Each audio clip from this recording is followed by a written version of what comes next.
सम्मानित निर्विरोध प्रमुख जी और फूफा जी, मैं चाहता हूं कि और रुचि भी आकर के सम्मान कर दें। बहुत बहुत धन्यवाद। हम भी और रुचि नहीं हम सम्मान करें। अरे तो हमारो तो क्लब ना हो, मर्द तो मर्द हो कैसे मास्टर।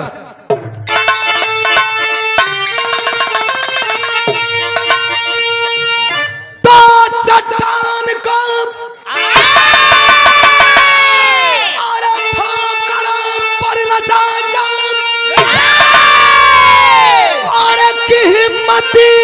हिलाया जो हिमराज का, और काल के गाल में घुस के दुश्मन को मारा, और मान मर्दन किए और बाज का,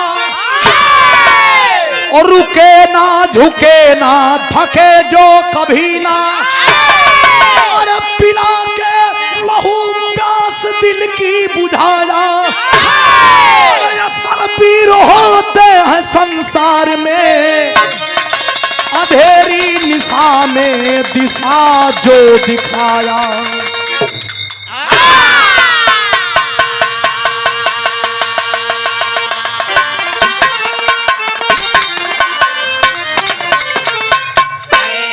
नवरात्र भी बीता है, हमन नाच दे जा, हमन गा ले जा। ई बिरहा के अंश नाम बिरहा के अंश बतावत है, चूंकि हम दोनों के लेके चलीला।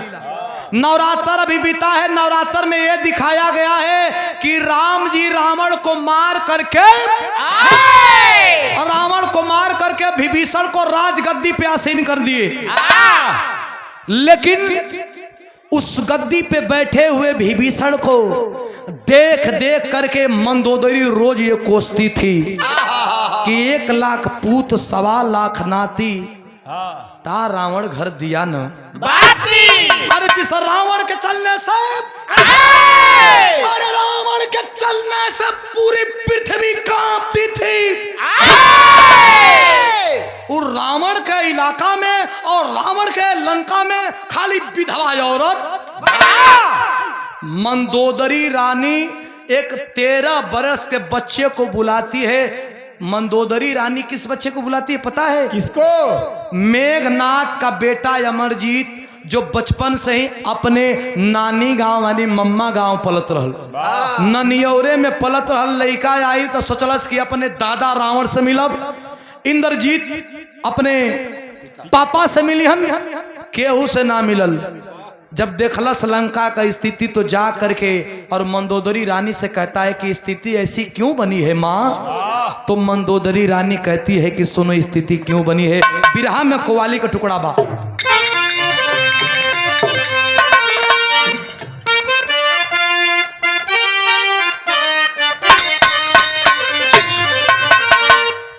बड़ा बड़ा पुरान हो और बजरंगी भाईजान में के रिन्यूअल कल गई। कैसे? अरे भर दे झोली, भर दे झोली मेरी या मुहम्मद, लौट कर मैं न जाऊंगा खाली।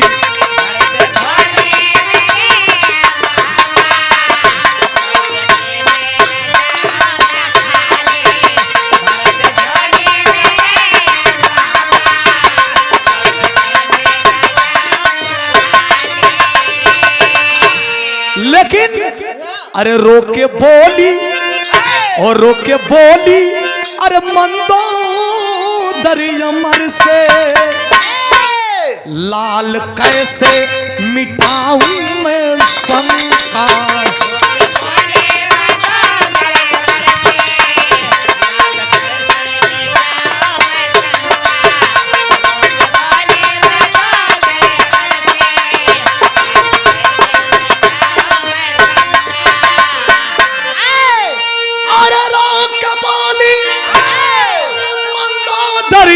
अमर से लाल कैसे मिटाऊं मैं शंका, अरे लाल कैसे मिटाऊं मैं शंका। लंका। अरे मांग में मेरी राख भरी है, हो मांग में मेरी राख, देख ले राख है सारी लंका, मांग में मेरी राख भरी है रे देख ले।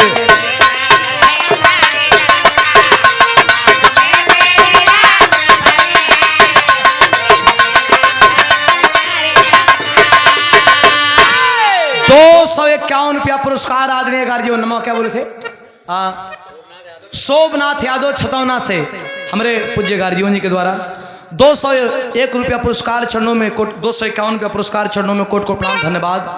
मंदोदरी रानी यही कहती है कि बेटा पूछता है कि लंका क्या हो गया, लंका कैसे वीरान हो गया, सुनो बताती हूँ क्या कहती है। अरे हरण सीता कर पितामह तेरे लाए थे, नार के वास्ते रघुबर भी लड़ने आए थे।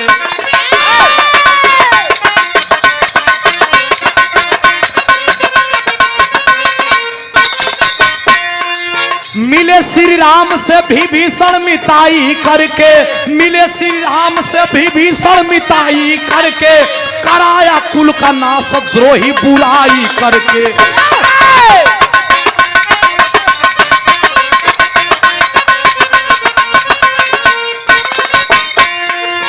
वीर मारे गए, वीर मारे गए बचाना कोई सगरी हो, वीर मारे गए बचाना कोई सगरी हो, नगरी हो।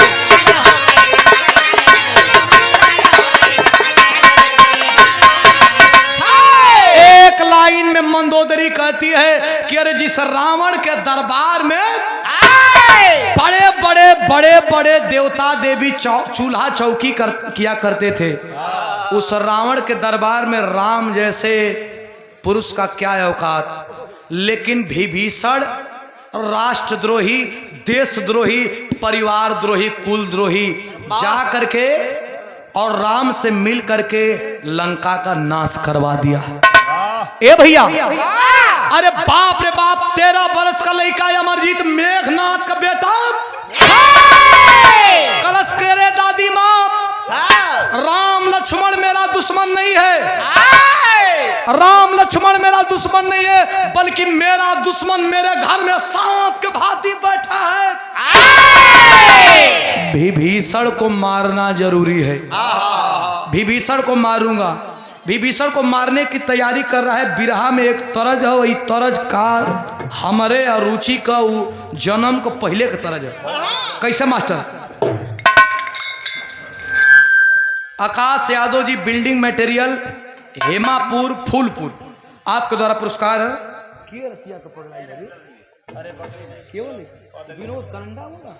आइए, तरज कितना बढ़िया। अरे कि कुंडा मिलल दौरावा मिलल। पहले के जमाना में मनई ऐसन ऐसन होत हैं भैया, ऐसन ऐसन मनई होत हैं कि सीटी खाली मारत है। पहले के जमाना के मनई सीटी देते रहन का, ऐसन ऐसन होत रही। पहले के जमाने में मनई ऐसा होत रही भैया, अरे कि धोतिया के कंधवा पर टांग के ससुराल चल जा, कि धोती मैल ना होखे। जूतवा के अपने लौरिया में टांग के ससुराल चल जा, पूरा गौवा में एको जूता तो रहे, एगो जूता। दादा उदा बतावत रहन कि एगो कुर्ता पर गांव भर के बियाह हो जात रहल ना भैया। इतना पंच परमेश्वर बैठल हुआ, कौनो लड़की का गवना भइल आ गवना के बाद दोंगा भइल, तब ओकर भौजैया पूछत रहा कि ये ननदो ससुराल का लोग कैसन बाय। अब धीरे धीरे मुंह बोल लेते, ससुराल का लोग कैसन बाय। कहना बहुत बढ़िया बा भौजी।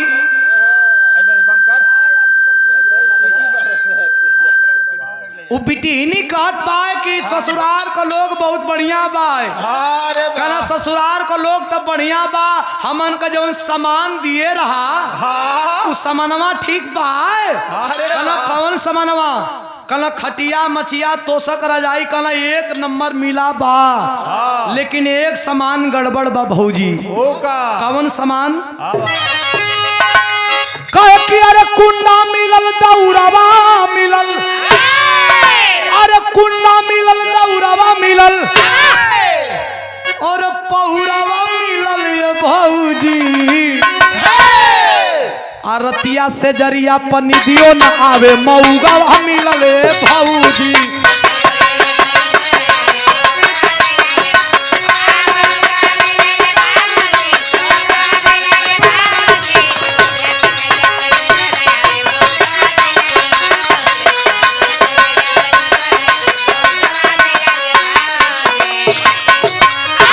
लेकिन लड़का अमरजीत कलश विभीषण को मारूंगा दादी माँ। विभीषण तैयारी, विभीषण को मारूंगा दादी माँ। क्या कहता है? अरे देखी हालतिया फाटा लछतिया, अरे देखी हालतिया फाटा लछतिया, करब ये मैया। अरे मुदई के रण में बधनमा करबे तूफानमा करब ये मैया।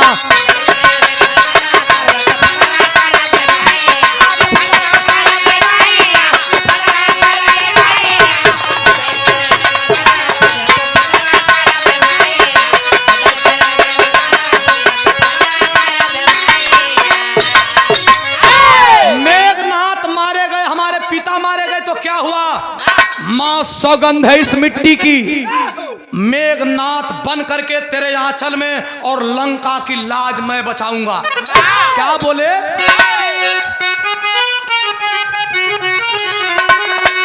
अरे कि बन के मेघनाथ माई,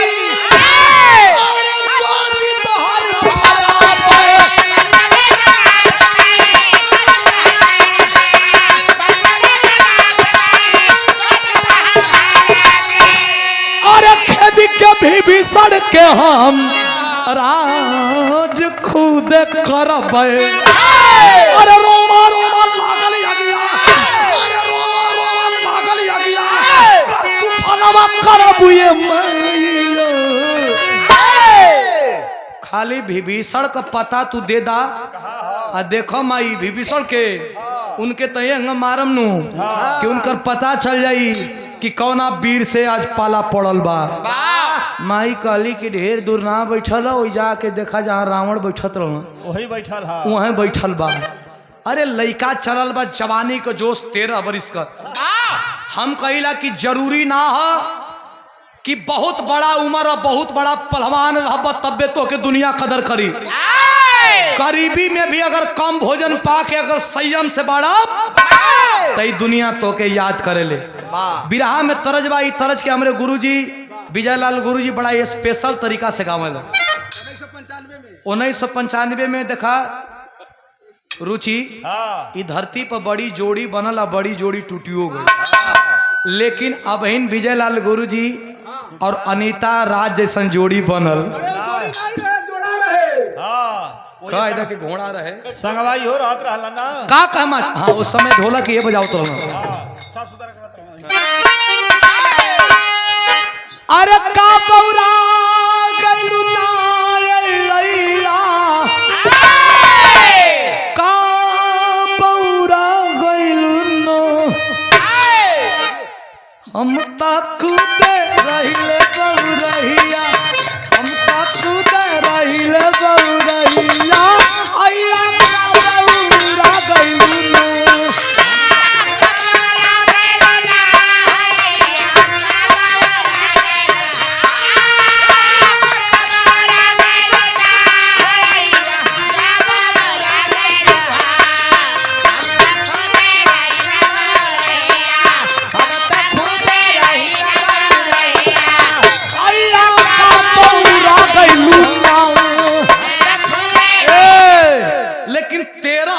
लड़का अभी मोछ ना उगल है, अरे जब ईंट के चलल विभीषण अरे जोर जवानी जान कर लेके जब चलल है तो भयल का माचा अरे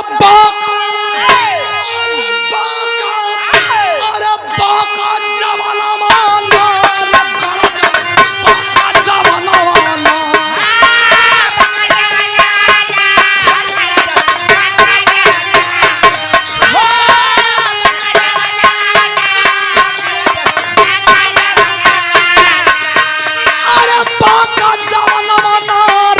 जल बाका जवाना माना मिली हो माटी में तोहरो गुमाना मिली हो माटी में तोहरो गुमाना अरे कर जवाना माना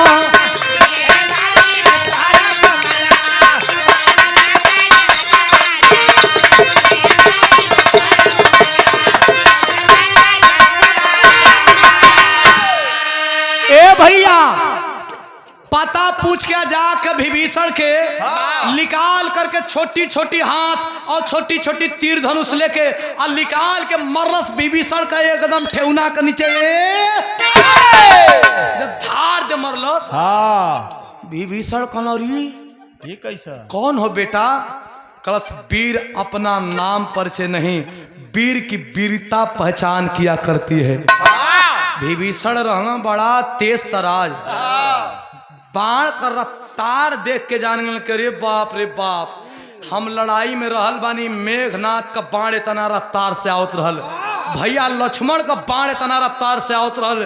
के हुआ बेटवा? कहना के नहीं, ई गद्दी का असली वारिस लंकापति रावण का नाती मेघनाथ का बेटा अमरजीत। आय हो बाबू, और कुल बचल हो सुकारी कुल लगना ये हर और भागे कि कहाँ से ही बचल भाई? भाई ना अब जल्दी लखेदा। ए भैया बिना चपले जूता का अयोध्या गईलन विभीषण गईलन, राम जी देख के चकित हो गईलन। अयोध्या में बैठा रहना बड़ा चाव से, जब देखला विभीषण जी बिना जूता चप्पल का आवत हुआ तो कहला क्या मित्र क्या परेशानी? कलम परेशानी नहीं है, एगो बल्टा में रावण के डाल दा, कुंभकर्ण के डाल दा, मेघनाथ के डाल दा, या कुलीन के मिला के अगर एगो जोन बची ना, कुलीन के मिला के एगो जोन बची उहे अब लंकावा में आ गए। रुचि अगर बात बनैला पर बनत है, बात बिगड़ला पर बिगड़त है। देखो कौनो चीज के कहे का परिभाषा कैसे है? अगर केहू का कपार फूटल बा, केहू को कपार फूटल बा तो जाके कहबा कि ए भैया तोहर लइकवा का कपड़ा फूट गइल, एकरा में कोनो दिक्कत नहीं खे। लेकिन उतने कपार फूटल बा जाके कहबा कि ए भैया हे भैया और तोहर लइकवा का कपड़ा फाट गइल हो, तो आदमी धक दे करे जा कोई मर जाई, अरे साला लगत ढेर फाट गइल बा। बात वो है लेकिन कहे का तरीका। विभीषण कहला तनी चढ़ाए बढ़ा के कहब तो सीरियसली है। कहला वही मेघनाथ का लइका गद्दी पर बैठल बा, कहता कि रामो के मारब लक्ष्मण के मारब, उ नहीं खे कहले कुछ नहीं खे कहले, उ बस गद्दी का मालिक होकल चाहता। लक्ष्मण जी कहला कि ओकरे बाप के हम मरले हई आ ओके भी हम ही मारब। चलल बड़न एक तरफ से लक्ष्मण और एक तरफ से अमरजीत, तब बिरहा का लास्ट तरज बा कैसे मास्टर?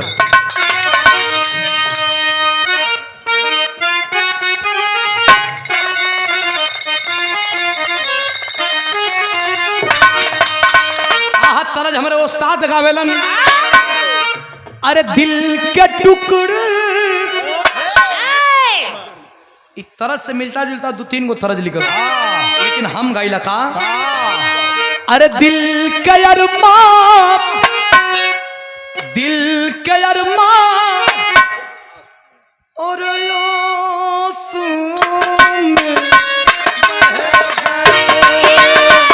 दिल के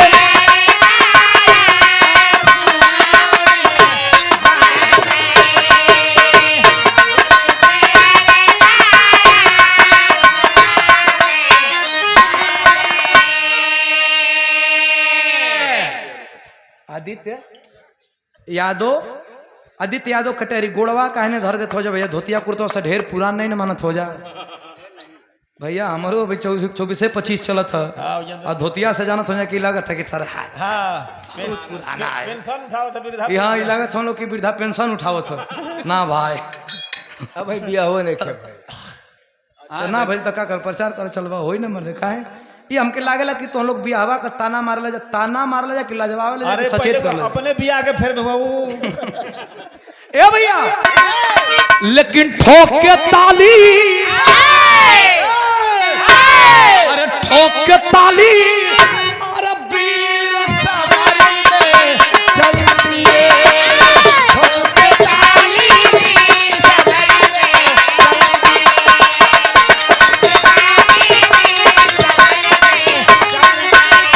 अरे ये कमर से सुन अरे ये कमर शिव जी लड़ी गए एक और शेषु हाँ मतलब लक्ष्मण शेष नाग का अवतार आ एक तरफ लइका जौन शंकर भगवान के पूजत रहल हाँ। तो अरे ठोक के ताली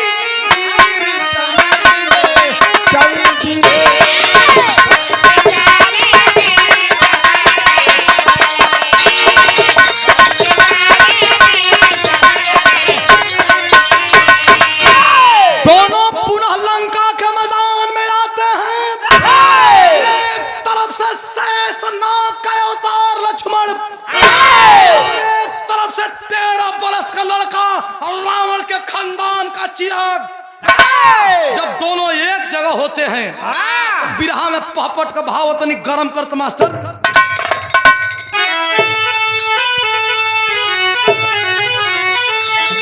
अरे लगा बरसने बाण के ऊपर बाण तान का सीना हो अरे भीड़ गया है अमरजीत बलवान तान का सीना हो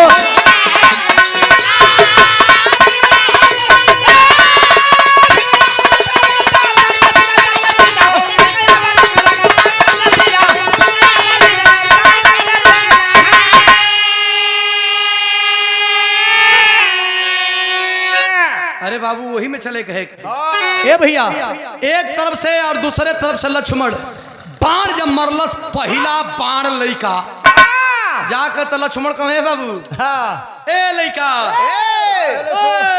आवा तू ही लड़वैया का लइकवा के जना की चिढ़ौनी बनाओ तू हाँ कला ए बाबू तोरे बाप के मरले हैं हाँ तू छोटी एक बड़ा ए बाबू हट रे ए हट रे बाजू हट दया लगता तो पे लक्ष्मण का बतिया सुन के कहलस कि हमके कहत हम का कहला के कहत हो भैया कहला तो ही के लइका हवे हम शेष नाग का अवतार लक्ष्मण है कहला अच्छा अच्छा तुम्हें हुआ तो ही हवा का बस कहला हाँ कहला कि तो ये बताव लड़हूँ जाने लजा कि खाली बकर बकर बोलबे करे लजा लक्ष्मण गरमा के कहला हई देखा है बीत भर का बेटा वा कहो हाँ कहता कि लड़हूँ जाने लजा कि खाली बकर बकर बोलबे करे लजा कहला अरे हमने तोर पिता के मरली कहला पिते का बदला लेवे तो मायल है हाँ अरे बाप रे बाप पहला बाण जब मरलस ना लक्ष्मण जी के संहारे का मौके ना मिलल लगना नाच के गिर गई जब गिर के विभीषण और कथम है भैया ए तनी सुनी हाँ विभीषण चुत्ता झाड़ के कलश की काहे के तुम लोग लड़वैया और लड़ा लोग के हम तो ठिका ले नहीं थोड़े ना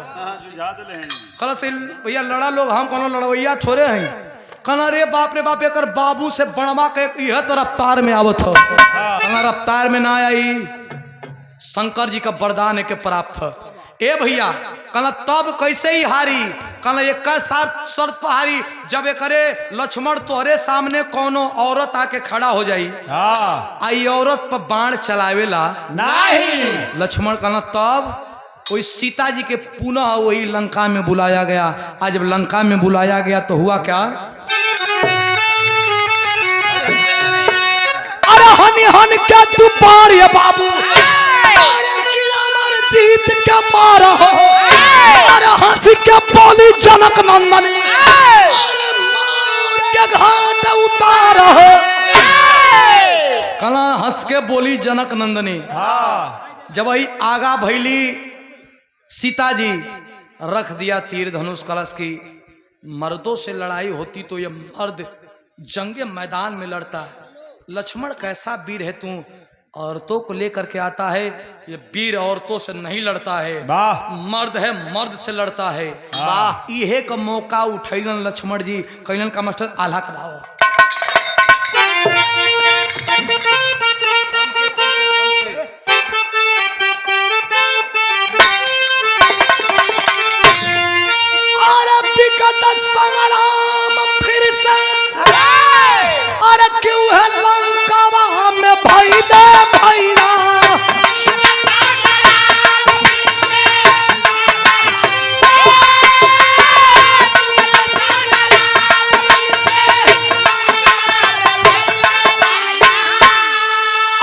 अमरजीत गति हला करे जवा के फार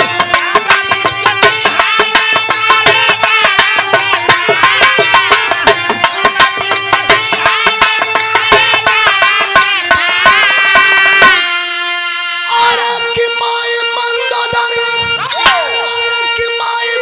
दोदरी अरे जब पवली खबरिया भैया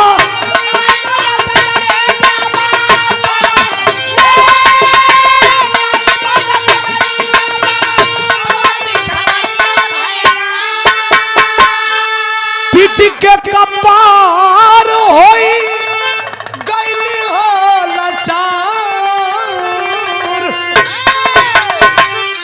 आखिरकार जब वही तीर धनुष लड़का धरा है धरती पे, लक्ष्मण शेषनाग शक्ति का संधान करते हैं बाबू, गिर गया धरती पे। वो 13 बरस का बेटा मंदोदरी रानी आती है, कैसे हुआ? बोला कि माँ जो रावण दादा को मरवा दिया, जो मेरे पिता मेघनाथ को मरवा दिया, वो कुलद्रोही विभीषण मुझे भी मरवा दिया। एक सवाल और एक आप लोगों से सवाल समाज के नाते है, ए भैया धरती पर रावण के मारल आसान है, काहे कि 100 गो रावण पैदा हुई 100 गो महाराजी हन, काहे कि उस सामने से लड़ी। लेकिन इस समाज में इस परिवार में अगर क्षेत्र में एगो विभीषण पैदा हो जाई, अगर एक विभीषण पैदा हो जाई तो समझ ला कि पूरा परिवार पूरा समाज पूरा इलाके का सफाया हो जाई। मात्र एक विभीषण 100 के भैया यार क्या करे बोले बाजा थे नहीं के बैंक लगा हलो हलो में बुरबके हो का मर दे देखा तो लग समझाओ थे तो हलो हलो करत ओई में हलो हलो करत हुआ बुरबक कहीं करे ए भैया इतना भैया लोग हुआ रावण के सामने से मार सकेला, लेकिन विभीषण तो तोरा संगवे रही, तोरे संगवे खाई, तोरे संगवे पी, तोरे संगवे चली। चप्पल के जानत हुआ ना, चप्पल गोड़वे में रहेला, लेकिन आगे आगे चलबा तो पीछे से छिटका देते रहेला। वही तरह विभीषण हो लंका का द्रोही, आज लंका को वीर विहीन कर दिया। माँ कहती है तू मर जाएगा बेटा, लेकिन अपने पूर्वजों के विषय में सोच, तेरी पूर्वजों की आत्मा यही भटकती रह जाएगी। माँ मैं क्या करूं माँ? लंका में जो समुद्र था, समुद्र का जल लेकर के और बालू से पिंडा पार करके और अपने पूर्वजों को दे करके पिंडा पानी, और माँ के जांग पे दम तोड़ा है, एक जांग पे रखी है अमरजीत को, और मंदोदरी सोचती है क्या खड़ी का भाव है।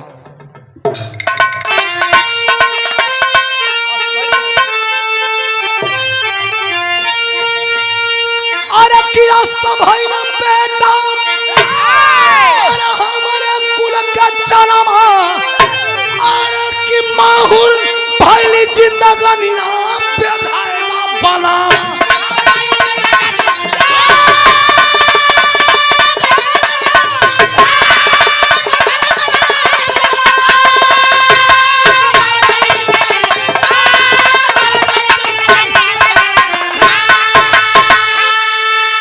आखिरकार आज भी लंका में अगर वीरों के भांति गिना जाता है तो मेघनाथ को गिना जाएगा, रावण को गिना जाएगा, लेकिन कभी विभीषण को वीरों में नहीं गिना जाता है। जो सामने से लड़ा वो भले दुश्मन है तो दुश्मन दिखना चाहिए, विभीषण की तरह नहीं। आज तो हर समझवे में 5 गो विभीषण घूमत हो, वो सोचत हम कि ये सब लोग मर जा हमन का राजा हो जाएंगे। हर समाज में 5 को विभीषण हो, तो गुरु घराने का परिचय। गुरु बिहारी गुरु गणेश गुरु राम लाल गुणकारी, स्वर्ग गए चंद्रिका कवि बच्चन जी बड़े पुजारी।